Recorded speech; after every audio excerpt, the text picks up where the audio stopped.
Friends, நான் காலையிலேருந்து கஷ்டப்பட்டு இந்த ப்ரோக்ராமிங்லாம் கற்று இதில் டைப் பண்ணி அதில் இருக்க எரர்லாம் கண்டுபிடிச்சி சரி பண்ணுங்க. ஆனால் இதில் கஷ்டப்பட்டு எடிட் பண்ணது எக்ஸ்போர்ட் பண்ணலான்னு பார்த்தா இந்த ஆப்புக்கார தம்பி காசு கேட்குறாரு.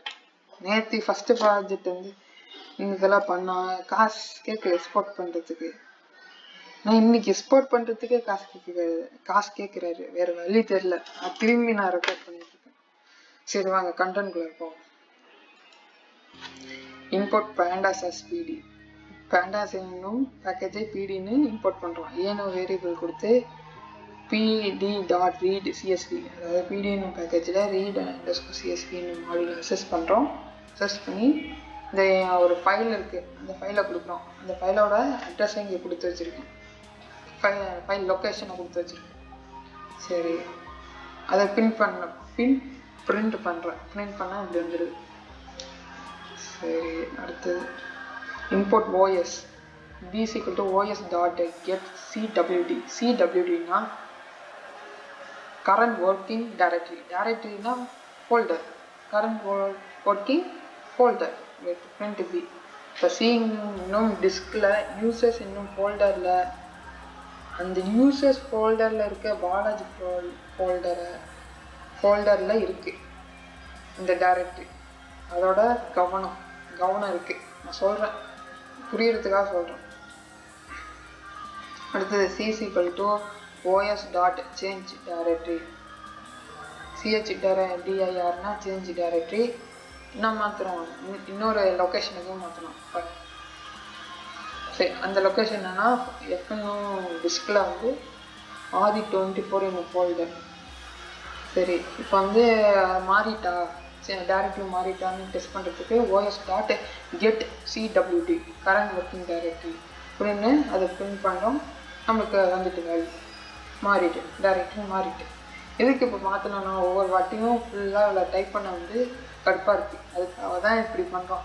இப்போ இது எழுத மட்டும் கடுப்பாக இல்லைன்னா அது நிறைய இடத்துல தேவைப்படும், அதனால இப்படி பண்ணுறோம். சரி, அடுத்தது இங்கே டேரெக்டாக இப்போ வந்து ஃபைல் நேம் எழுதிக்கிறோம். .csvனா காமா செப்பரேட்டட் வேல்யூஸ், அதாவது இந்த டேபிள் பிரிண்ட் ஆகிடுது. லென்த் ஆஃப் டினா அந்த டேபிளில் கொடுத்து வச்சுருக்கோங்களா, அதான் இந்த டி. லென்த் ஆஃப் டினா எத்தனை ரோ? 195 ரோஸ், அதுதான் அதோட லென்த்து.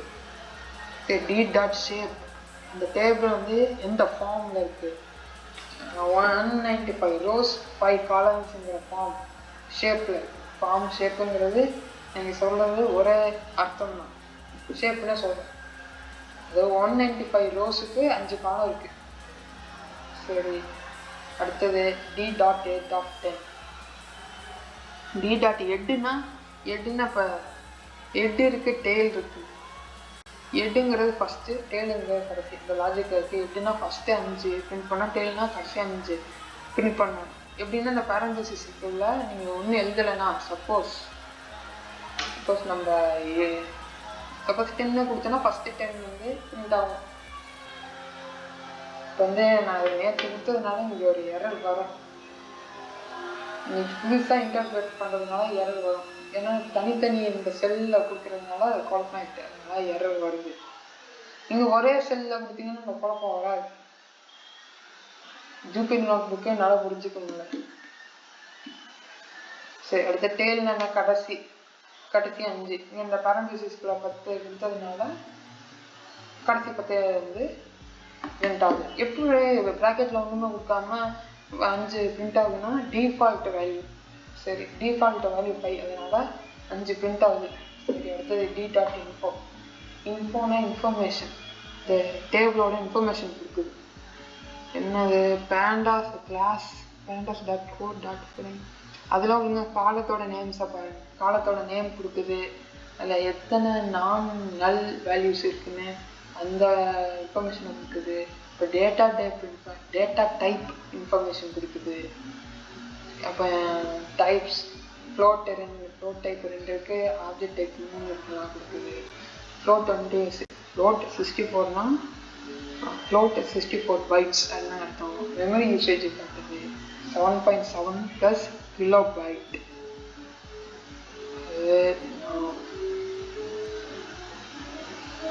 1024 கிலோபைட்ஸ் இருந்ததுதான் ஒரு எம்பி. அந்த இதெல்லாம் நீங்கள் இன்டர்நெட்டில் வேணால் இன்ட்ரெஸ்ட்லாம் அதை போய் பாருங்கள். சரி, அடுத்தது உங்களுக்கு தெரியும், சில நிறைய பேர் தெரியும், சில பேர் தெரியாதவங்க போய் இன்டர்நெட்டில் பாருங்கள். சரி, அடுத்தது டிஸ்கிரைப் மை மாடலுங்கிறது என்ன பண்ணுதுன்னா, இந்த டேபிளில் இருக்க எந்தெந்த காலத்தில் வந்து வேல்யூஸ்லாம் வந்து நம்பரில் இருக்கோ, வார்த்தையில் இல்லாமல் நம்பரில் இருக்கோ அதெல்லாம் எடுத்துக்குது. அதை எடுத்து அதில் இருக்க கவுண்ட்டு, மீன்னா ஆவரேஜ் அந்த வேல்யூ, இப்போ வந்து எஸ்டிடினா ஸ்டாண்டர்டுன்னு நினைக்கிறேன் அந்த வேல்யூ, இப்போ மினிமம் இப்போ 25%, 2%, 75% மேக்ஸிமம் வேல்யூ அதெல்லாம் கொடுக்குது. சரி, அடுத்தது g=d.rename. அது ரீநேம் காலம் = இது எதுக்கு ரீநேம்ங்கிறது எதுக்கு யூஸ் பண்ணலாம்? காலத்தோட பேரை மாற்றுறதுக்கு தான். இப்போ கீன்னு பர்த் ரேட்டுன்னு இருக்குது, டிக்ஷனரி கிரியேட் பண்ணி மாற்றுறாங்க. எப்படின்னா பர்த் ரேட்டுன்னு ஒரு காலத்தோட நேம் இருக்குது, அதை வந்து நியூ பாப்புலேஷன் ரேட்டுன்னு மாற்றுறாங்க. இப்போ இன்டர்நெட் யூசர்ஸ்னு ஒரு காலம் இருக்குது, அது நெட்ஒர்க் யூசர்ஸாக மாற்றுறாங்க. சரி, மாற்றி என்டர் தட்டினா இங்கே பிரிண்ட் ஜின்னு வரணும். இங்கே நோட் புக்குனால இங்கே இப்படி ஷார்ட்கட் பண்ணி சும்மா ஜி கொடுத்தாலே பிரிண்ட் ஆகுது. சரி, நியூ பாப்புலேஷன் ரேட்னு மாறிட்டு, இது இன்டர்நெட் யூசர்ஸ் நெட்ஒர்க் யூசர்ஸ்னு மாறல. ஏன் மாறல எனக்கு தெரியல, எனக்கு தெரிஞ்சால் கமெண்ட்டில் போடுங்க. சரி, அடுத்து தலைவர். சரி, நம்ம டிங்கிற டேபிள் டேட்டா, அதை d= தானே இந்த ரீடு கொடுத்தோம், அதனால் அதில் இந்த டேபிள் இருக்குது டிங்கிற வேரியபிள். நான் d² ப்ராக்கெட் டேட்டான்னு ஒரு நியூ காலம் உருவாக்குறோம், ஈக்குவல் டு அதுக்கு நியூ டேஸ்டேன்னு வேல்யூ கொடுத்துரும். அது இப்போ வந்து இந்த டேபிளை பிரிண்ட் கொடுத்துருமா, டேனா ஒரு காலம் உருவாகிருக்கு, டேஸ்டேன வேல்யூஸ் வந்து வந்திருக்கு. 195 ரோஸுக்கும் டேஸ்டேன்னு வேல்யூ வந்துட்டு. சரி, அடுத்தது total percentage of birth in the internet. அதுக்கு என்ன பண்ணுறோம்னா பர்த் ரேட்டு காலத்தையும் பர்த் ரேட்டு காலத்தையும் இன்டர்நெட் யூசர்ஸ் காலத்தையும் ஆட் பண்ணுறோம். ஆட் பண்ணி டேபிளில் பிரிண்ட் பண்ணால் total percentage of birth and internet அப்படின்னு காலம் உருவாகி ரெண்டும் ஆட் பண்ணப்பட்டிருக்கு. இப்போ ஃபஸ்ட்டில் காலத்தில் பாருங்கள், பர்த் ரேட்டு 10 இருக்குது, அடுத்து 78 இருக்குது. ரெண்டும் ஆட் பண்ணால் 10 + 78 88. பாயிண்ட் வேல்யூஸ்லாம் கூட்டினா 89.144 அப்படின்னு வந்துடுது. சரி, அடுத்தது கீழே பார்த்தீங்கன்னா டெல்னா டெலீட் டி என்னும் டேபிளில் கண்ட்ரி கோடு என்னும் காலம் டெலீட் பண்ண வேண்டும் அப்படின்னு சின்டாக்ஸ் கொடுக்கப்பட்டுள்ளது. எதுனா இப்படி எழுதுனா அது டெலீட் ஆகிடும். அடுத்த டேபிளை வந்து பிரிண்ட் பண்ணோம்னா அந்த காலம் டெலீட் ஆகிருக்கு. சரி, அடுத்தது வந்து இன்டர்நெட் யூசர்ஸ் இந்த டி என்னும் டேபிளில் இன்டர்நெட் யூசர்ஸ் என்னும் காலத்தில் வேல்யூஸ் இருக்கும். அந்த வேல்யூஸ் 20 கீழே இருந்தால் பிரிண்ட் செய்யவும். இருக்கும் 20 கீழ் இருக்கும் வேல்யூஸ், இந்த வேல்யூஸ் வந்து 20 கீழே இருந்துச்சுன்னா அந்த ரோஸை மட்டும் பிரிண்ட் பண்ணுங்கிறேன். சரி, அடுத்தது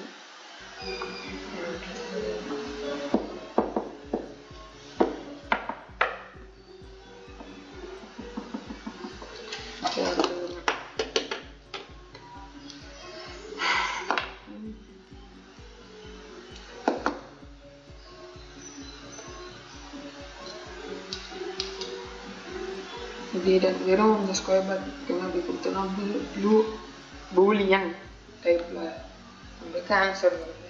இந்த கண்டிஷன் ட்ரூவாக இருந்ததுன்னா ட்ரூ வருது, கண்டிஷன் ஃபால்ஸ்னு வருது. என்ன கண்டிஷனு? அந்த இன்டர்நெட் யூசர்ஸ் காலத்தில் இருக்க வேல்யூஸ் 20 கிலோ இருக்கணும், அதுதான் கண்டிஷன். அது அப்படி இருந்துச்சுன்னா ட்ரூ, அப்படி இல்லைன்னா ஃபால்ஸ். அடுத்தது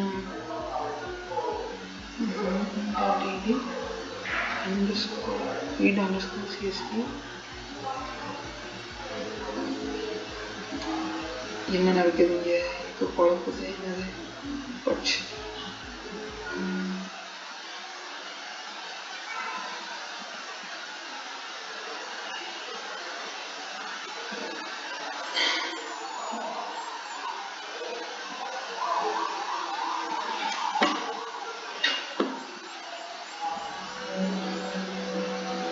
ஏன் திரும்பி ஃபர்ஸ்ட்லேருந்து வருது?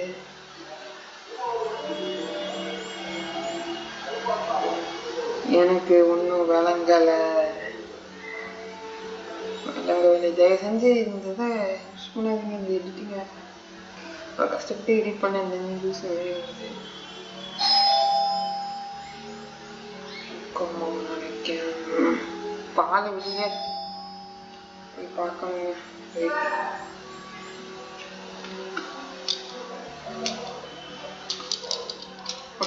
Actually, I can't understand.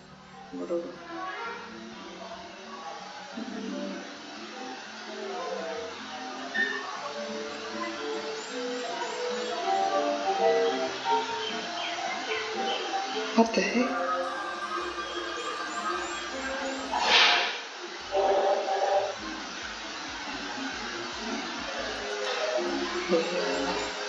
Cut பண்ணவும் என்னால் முடியாது. Oh God.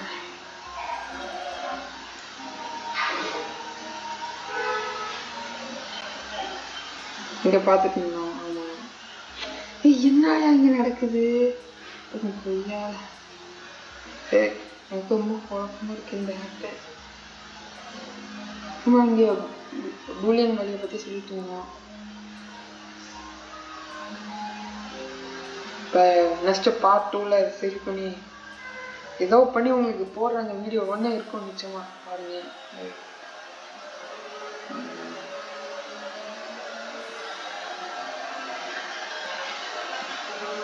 வீடியோ முடிச்சுக்கிறேன். பார்ட் 2ல் உங்களை சந்திக்கிறேன்.